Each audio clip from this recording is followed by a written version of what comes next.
I don't know about you, but I always feel so much better when I prioritize a high protein breakfast. I was shocked to learn that the recommended daily intake of protein in most countries is significantly less than what research has shown to be optimal, especially for pregnant and breastfeeding mothers. I personally aim to consume around 30 grams of protein at breakfast, along with a source of carbohydrate and fat, as it sets me up for more stable energy throughout the day. It's important to note that nutrition is highly bio-individual, so I invite you to play around and see what works for you, knowing that your nutritional needs will fluctuate across your lifespan. Learning to balance my blood sugar has been nothing short of life-changing. For many years, I was unknowingly eating in a way that led to a blood sugar roller coaster. Morning and afternoon crashes, anxiety, jitters, brain fog, and mood irregularities that were simply caused by not eating enough of the right things at the right time. So without further ado, let's get into our week of realistic, nourishing breakfasts. This week was a very busy one. My husband is an organic veggie grower and he's in the process of moving to a bigger leased farm site, which is very exciting, but has also involved a lot of work. But even on the busiest of days, we always make time for breakfast, even if we aren't able to eat it together. I personally aim to eat within 30 minutes of waking to keep my blood sugar stable. So on days like today, when I've already been awake for a while, I like to eat something small before preparing our cooked breakfast. On this day, I ate one of these watermelon gummies made with grass-fed gelatin that I'd made the day before. I then took my baby outside to get some sunshine in our eyeballs and help regulate our circadian rhythms, priming us for better sleep, mood, and energy levels. It's also just a really fun little ritual to say hello to the sun. It's almost like a circuit breaker for the part of my brain that's still transitioning from sleep. For our first breakfast of the week, I was craving cheesy eggs and watermelon, very specific. So we sliced up some watermelon into fingers and got started whisking our eggs for the scramble. We used 8 eggs as we made a bit extra for my mum. You may be shocked, like I was, to learn that 2 eggs only contains 12 grams of protein. I can usually stomach 3 eggs if scrambled, which is slightly better at 18 grams of protein, but often I'll need to add some additional sources of protein, which you'll see shortly. We grated some cheddar cheese and added that to the eggs, along with a pinch of salt and pepper. Some butter went into the pan, and while that was melting, I served up a dollop of Greek yogurt and some lovely raw honey and hemp seeds. For reference, 1.5 cups of full-fat Greek yogurt contains 30 grams of protein. So the dollop that I've added here might be around 6 to 8 grams. None of this is meant to be precise, so just guessing. We then scrambled the eggs on low heat until just cooked, still quite soft. And there it is. I felt really good after eating this. Definitely one of the tastiest breakfasts of the week too. After breakfast, I made a coconut milk matcha with an added heaped teaspoon of collagen powder, yet more protein. The next morning, my husband had already made breakfast and gone to the farm by the time my daughter and I woke up. He fried up some leftover beef burger patties and made some scrambled buttery herby eggs.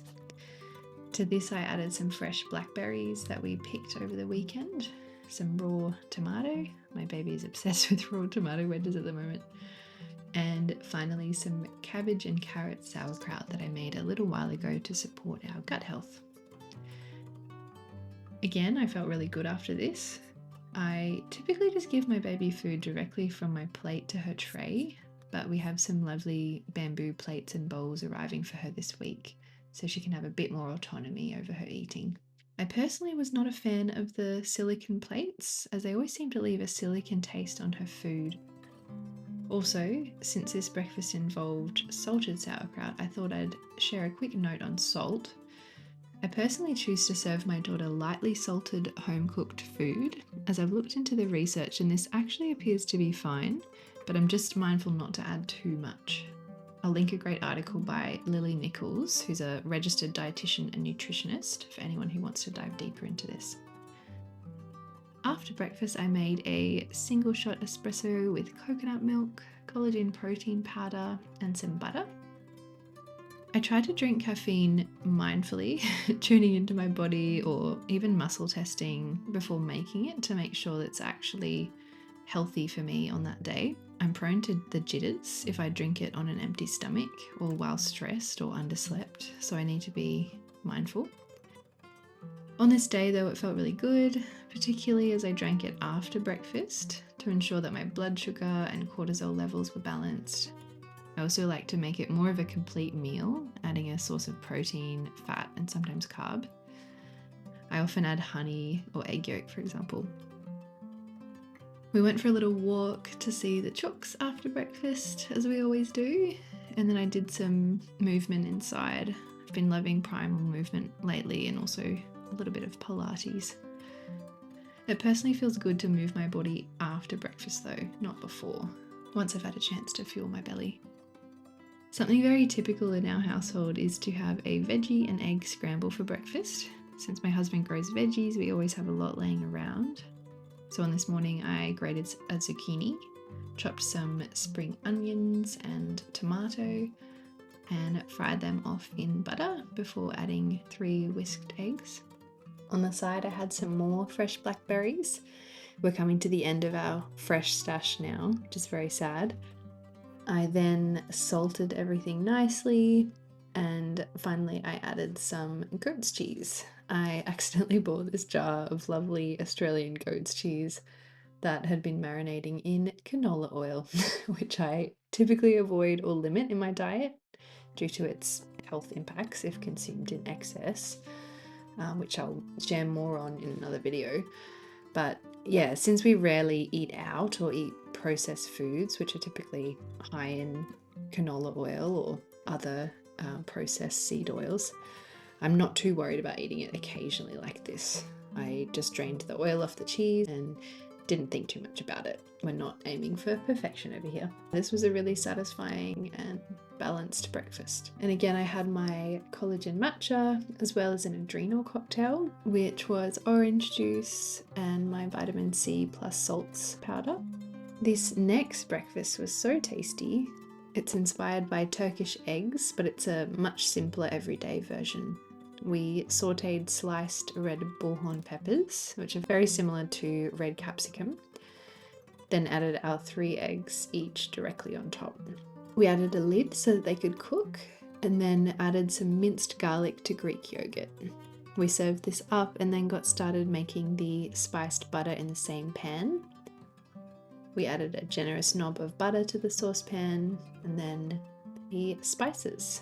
So for this we chose cumin seeds, sumac and cayenne pepper, and then poured this over everything and toasted some sourdough to dip into it all. This was so delicious and surprisingly very easy to prepare as well. My daughter isn't a big egg fan, so we just started her with the veggies and a bit of rock melon. This is her new little bamboo plate with a silicone suction pad underneath it. I'm definitely a fan of these plates compared to the plain silicone ones. And then we finished the meal with some fresh rock melon, and then I took my daughter down to let the chooks out and collect the eggs for the day.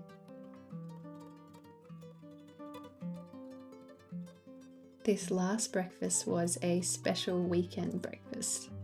The night before, we mixed 2 cups of flour with 2 cups of goat kefir. You can also use yogurt. The next morning, we added 8 eggs, 1 teaspoon of salt, 2 teaspoons of vanilla, 2 cups of water, and blended it all in a blender. We then melted some butter in a preheated cast iron skillet and poured in 1/3 of the batter. We were a bit impatient and didn't preheat our cast iron skillet for long enough, so our pancake didn't puff up as much as it normally does. See, picture how it usually is, but it was still super delicious. This recipe doesn't require sugar, as the kefir or yogurt, the salt and the butter all create a really nice balanced flavor profile. We added some warm blackberry compote on top and some sliced banana. This was such a nice treat, though I did miss the extra protein that we normally get in other breakfasts.